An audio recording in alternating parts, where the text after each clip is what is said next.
Menimba ilmu sememangnya dituntut tanpa mengira usia dan tempat kita berada. Biarpun dikelilingi tirai besi, pendidikan tetap menjadi keutamaan bagi golongan remaja yang bergelar banduan.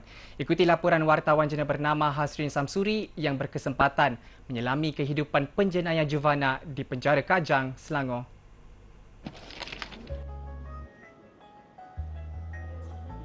Mahu digelar boy, banduan berusia 27 tahun ini sudah menjalani hukuman sejak 10 tahun lalu dan kini melanjutkan pengajian di peringkat ijazah. Bukan sekadar belajar, dia muncul pelajar terbaik, sungguh pun dalam kurungan dan kebebasan terhad. Disabitkan kesalahan membunuh, ia tidak menghalang pesalah Juvana ini meneruskan hasrat memperoleh kecemerlangan dalam akademik. Detik hitam hidupnya berlaku apabila terlibat dengan kes pergaduhan di sekolah. Ketika kejadian itu, pelajar lain sedang sibuk membuat persediaan menghadapi peperiksaan sijil pelajaran Malaysia SPM. Pergaduhan itu berakhir dengan kematian mangsa mengakibatkan boy terpaksa meringkuk dalam penjara Kajang pada usia belasan tahun. Kehidupan di penjara banyak mengubahnya. Lebih-lebih lagi, boy tidak hanya diajar pemulihan akhlak, malah diajar kelas akademik sama seperti sekolah biasa.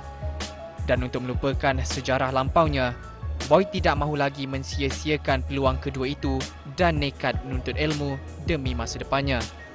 Hari pertama saya masuk penjara, saya belajar sampai dah sekarang. Kira saya adalah salah seorang pioneer di mana sebelum ni penjara dia tak ada pembelajaran. Dia tak ada student, dia tak ada sekolah. Jadi saya dan ada beberapa kawan saya yang dah bebas. Tinggal saya dengan 2 orang sini sekarang, 3. Di mana kita selain daripada dorongan keluarga dan yang mendorong kita belajar, lepas tu banyak sumbangan daripada NGO masa tu sebagai tenaga pengajar kita. From there on kita dapat SPM, lepas tu kita try to move forward to STPM. Selepas memperoleh diploma, boy melangkah ke peringkat lebih tinggi dengan menuntut ijazah sarjana muda dalam bidang pentadbiran perniagaan. Boy bernasib baik kerana petugas dan guru di penjara Kajang sentiasa mendorong golongan tercicir sepertinya. Meskipun tidak tahu bila akan dibebaskan, boy tidak menganggap itu sebagai penghalangnya untuk mengejar cita-cita. Boy berada di tahun akhir pengajiannya dan beliau menjadi contoh kepada rakan-rakannya yang lain hasil keputusan cemerlang yang diperolehinya. Banyak perancangan sebenarnya. Jadi macam kawan saya, sebab kita ni minority sini, so we tend to discuss things that like buat business, to venture something, to do trading. Jadi ada perancangan yang berbentuk macam tu. Seorang lagi banduan dikenali sebagai Muhammad turut mengikut jejak langkah boy melanjutkan pengajian ijazah sarjana muda dalam bidang pentadbiran perniagaan. Berbeza dengan boy, Muhammad mempunyai latar belakang pendidikan peringkat diploma daripada Universiti Putra Malaysia. Kerjaya yang dibinanya sebagai pengarah seni periklanan musnah gara-gara terjebak dengan dadah. Pada usia muda, kehidupannya berubah sekelip mata selepas dijatuhkan hukuman penjara selama 6 tahun. Sebab hidup kat luar ni terlampau hektik kan, terlampau rasa ni nak pergi state of trance lah, apa benda lah ni semua-semua tu kan. Nak rasa nak pergi club lah, apa benda ni. So we have a hectic life.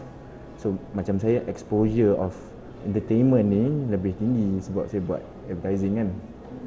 So for me, drugs is not my daily consumption maksudnya.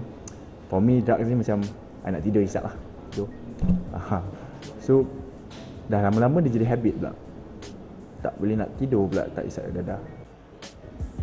Muhammad kini mengikuti pengajian tahun ketiga secara dalam talian Kendalian Universiti Terbuka Malaysia OUM peringkat ijazah sarjana muda, dan baginya walaupun kemudahan terhad, pembelajaran di penjara lebih mudah berbanding di universiti sebenar.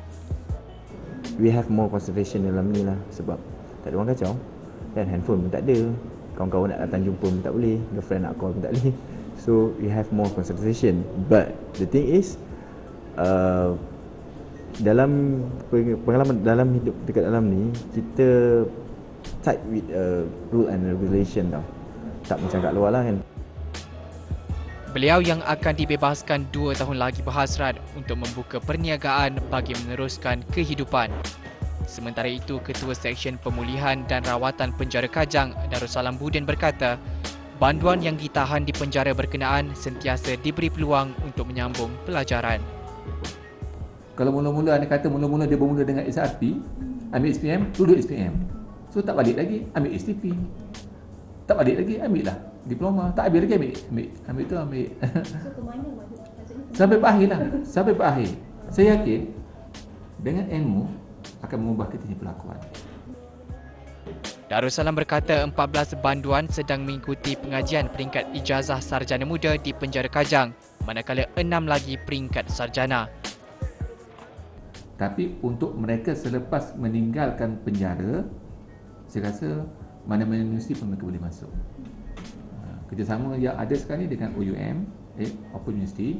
Tapi untuk mereka yang dah bebas, saya letakkan pelajar kami berada dekat UM, ada dekat UNIZA, ada bebas.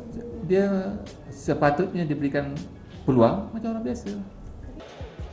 Kini dengan sambutan yang baik terutama daripada ibu bapa dan penjaga banduan, Jabatan Penjara Malaysia dalam perancangan untuk memperluaskan pengajian itu di semua zon penjara seluruh negara.